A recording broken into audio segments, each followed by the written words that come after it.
Salut! Contrôle ton contrôle. Alors, comment on fait l'école à la maison?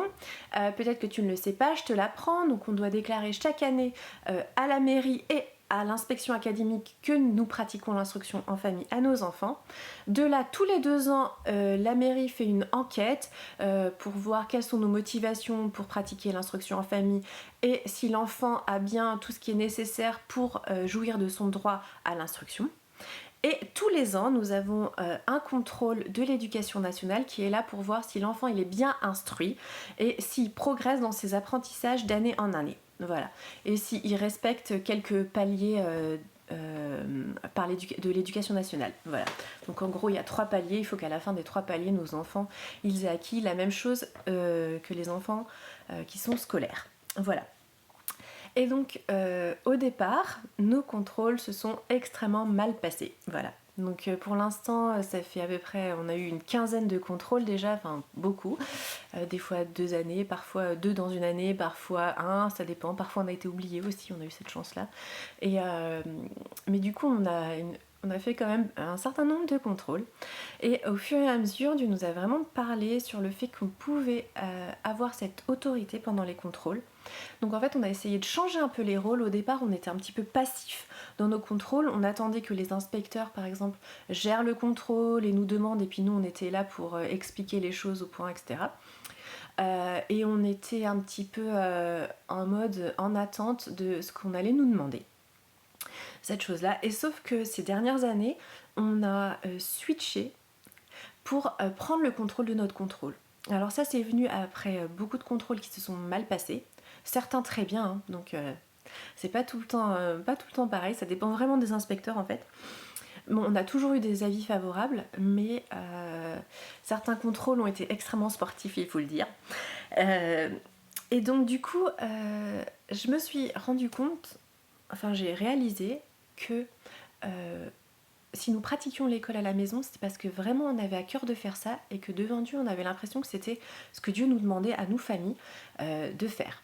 Et donc du coup j'ai changé, j'ai dit mais puisque Dieu me demande ça, alors j'ai son autorité aussi pendant les contrôles. J'obéis et donc du coup j'ai pas à avoir peur de ce qui va arriver, j'ai pas à avoir peur et d'être en état passif, non je vais être dynamique dans ce contrôle et je vais prendre moi la gestion de ce contrôle, donc dans la mesure du possible évidemment il y a une collaboration et puis voilà ils gèrent un peu aussi quand même les inspecteurs, mais j'essaye que ça soit moi qui lead le contrôle, c'est moi qui le dirige. Et vraiment à ce moment-là, Dieu il me fait une grâce d'avoir une autorité, d'avoir une clarté dans mes paroles. Parce que des fois je suis fatiguée, c'est pas toujours le cas, mes mots sont pas ce que... des fois je dis des choses et c'est pas ce que j'avais dans la tête, donc bon, voilà. Mais pendant les contrôles, Dieu il me fait vraiment une grâce d'avoir cette autorité et cette fermeté. Et c'est vraiment parce que j'ai pris par la foi que ce qu'on faisait, c'était ce que Dieu il voulait pour notre famille. Et donc du coup, je vois pas pourquoi je serais en mode je subis le contrôle.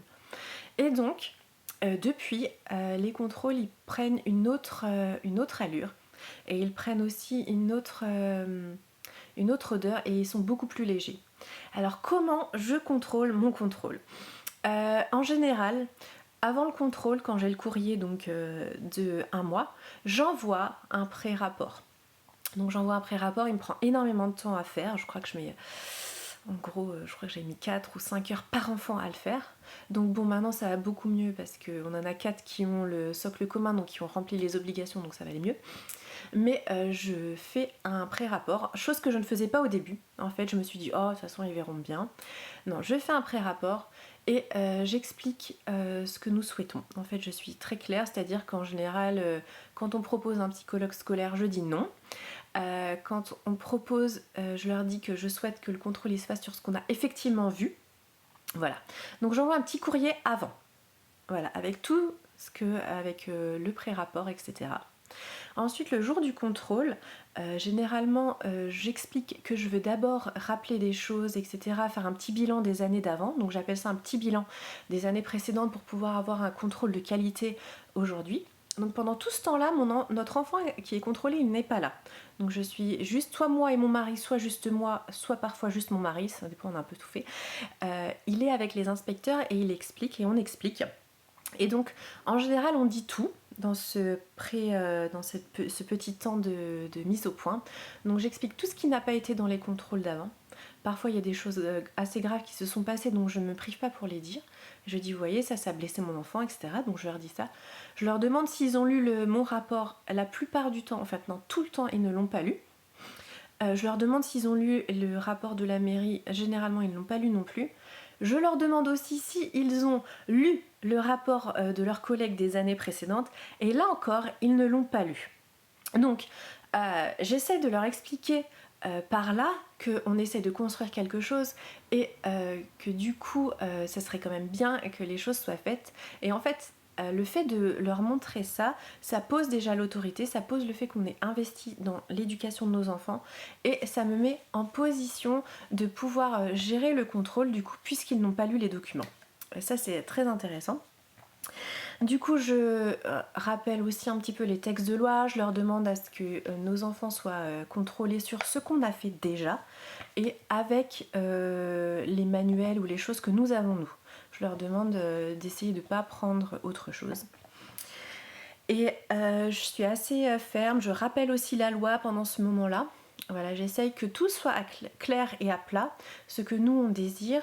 Donc je parle aussi de nos enfants, etc. S'il y a des problèmes avant, je leur dis là, à ce moment-là. Et ensuite, on appelle l'enfant. Et donc moi, il y a des choses qui sont non négociables. Donc ça aussi, je le dis au préalable pour notre contrôle. Les choses qui sont non négociables, c'est que notre enfant il soit seul avec des adultes.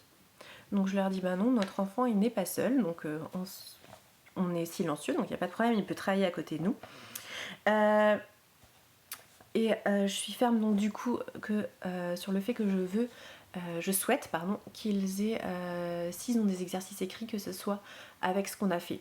Donc nous, ça nous pose pas de problème qu'il y ait des exercices écrits ou oraux, puisque du coup, nous, on est quand même assez formel dans nos apprentissages, donc moi, ça me dérange pas du tout de faire ça, mais je tiens à ce que ça soit sur ce qu'on a fait, et puis voilà. Mais le fait que Dieu me donne cette autorité pendant le contrôle, le fait que je rappelle juste de manière polie tout ce qui s'est passé, etc., que je leur dise, ben voilà, on a écrit un rapport, il y a beaucoup de choses qui sont dedans. Donc du coup, moi, ça m'aide aussi pour le jour du contrôle. Du coup, je leur lis dès qu'ils me demandent un point. En général, ils me demandent matière par matière, qu'est-ce qu'on a fait. Du coup, moi, c'est très facile, je leur lis mon rapport, en fait, pendant ce temps-là. Et donc du coup... le fait qu'il ne l'ait pas lu avant, finalement, moi, ça me permet de juste lire mon rapport. Donc c'est assez facile pour ce niveau-là. Et pourquoi contrôle ton contrôle, moi, ça a changé ça. Et ça m'a mis une paix pour les contrôles. Du coup, j'ai plus peur, en fait. Avant, j'étais vraiment dans le stress. À chaque contrôle, j'avais toujours peur qu'il manque quelque chose, etc. Mais j'ai vraiment confiance que quoi qu'il arrive, même si un jour on a un avis défavorable, je sais pas, ça peut arriver. Parce que souvent il y a beaucoup d'incompréhension où des fois les inspecteurs ils mélangent entre les enfants, donc ça arrive. et donc du coup j'ai vraiment plus peur parce que j'ai pris cette autorité que Dieu d'obéir à Dieu. En fait je me suis rendu compte que j'avais du coup une autorité et une sagesse et quelque chose que Dieu me donnait parce que c'était sa volonté. Et du coup ça se ressent vis-à-vis des inspecteurs. Je les trouve beaucoup plus à l'écoute, je les trouve beaucoup plus prendre en considération et très sérieusement ce que nous parents disons, chose qui n'est pas toujours le cas. Alors, j'ai remarqué, pour conclure, dans les familles chrétiennes qui font l'école à la maison, j'ai vu des deux. J'ai vu des contrôles qui se passent extrêmement bien tout le temps, ou les premiers qui se passent très très bien tout le temps, etc. Un jour, j'ai vu aussi des familles où ça se passait très bien et où tout d'un coup, avis défavorable, deuxième contrôle, etc. Ou encore comme nous, où au début ça s'est extrêmement mal passé malgré un avis favorable et après ça a été de mieux en mieux. Et j'ai envie de dire, ne voyons pas notre état spirituel en fonction de comment se passent les contrôles. Les contrôles entre les familles chrétiennes, ils peuvent se passer de différentes manières. Ils peuvent se passer bien, ils peuvent se passer mal, ils peuvent se passer très mal. Mais ce qui est important, c'est qu'est-ce que Dieu il va construire en toi. Quelle est la dépendance en Dieu que ça va donner. Par exemple, moi j'ai une amie, son contrôle s'est mal passé, elle a eu un avis défavorable, elle a eu un deuxième contrôle. Et ça a été vraiment une lutte, elle a appris beaucoup de choses, elle a dû se mettre en position d'autorité justement. Elle a été dire mais tout est dans ce rapport, ça c'est faux, ça c'est faux, ça c'est faux, des choses comme ça. Elle a eu un deuxième contrôle qui s'est extrêmement bien passé du coup, avec un avis favorable, mais elle a appris à eh bien, dépendre de Dieu dans cette difficulté, dans cette épreuve. Il y en a d'autres, ils vont avoir envie de rendre grâce à Dieu parce que tous leurs contrôles se sont bien passés. Mais ça ne dépend pas de notre état spirituel et ça dépend de Dieu, de choses qui veut peut-être nous faire comprendre, de choses qui veut nous faire évoluer ou de simplement choses qui nous fait grâce, que ça se passe très bien et c'est tant mieux. Et j'avais juste envie de dire ça pour conclure, qu'on n'ait pas cette comparaison entre chacun de nos contrôles, mais qu'on puisse juste se saisir de l'autorité de Dieu et de sa grâce et que ça se passe comme ça se passe, mais que dans tous les cas, ce qui est important, c'est que Dieu soit glorifié dans notre cœur ou au milieu des enfants.